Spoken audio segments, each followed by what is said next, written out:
Hey, what's going on, everyone? It's Astrologer Eric Rosen for your January 7th, 2022 horoscope. Viking rising style, going into the unknown, baby. It's what it's all about. And we're not maybe going into the unknown a little bit today looks a little bit more like kind of revisiting the past. I mean, you got the moon crossing over Neptune and Pisces, Jupiter's there too.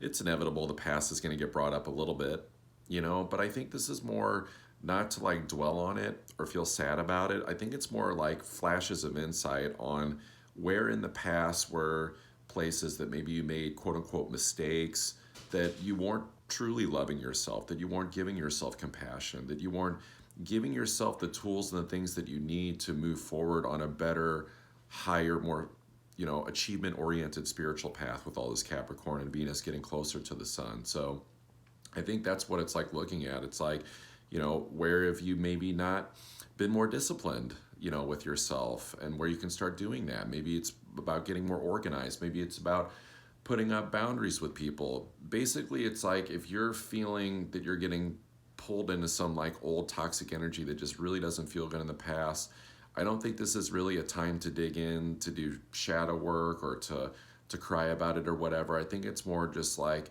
these little pulses to be like, hey, like this is where you made a mistake that's not in alignment with your soul's integrity and more of a destined aligned path, especially with your partnerships, your money situation, your projects, your skill set, your value, basically just anything that like makes you feel good.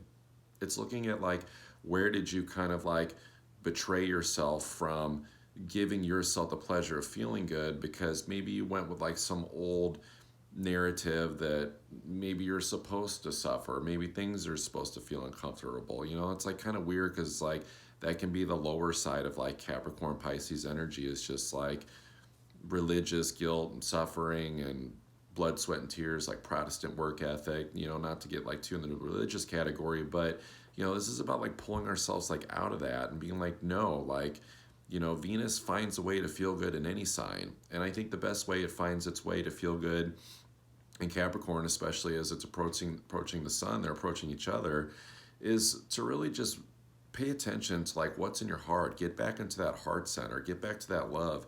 Venus is all about that love, especially that physical love. And so it's like, what are the physical things that you can be doing that connect you to that heart center? And don't be afraid, about so much about what's going on like in your current circumstances. This is just a main reminder that the inner shapes the outer. And also too, if you felt overstimulated, this is a time to really take it easy too. That's part of loving yourself as well. Take care.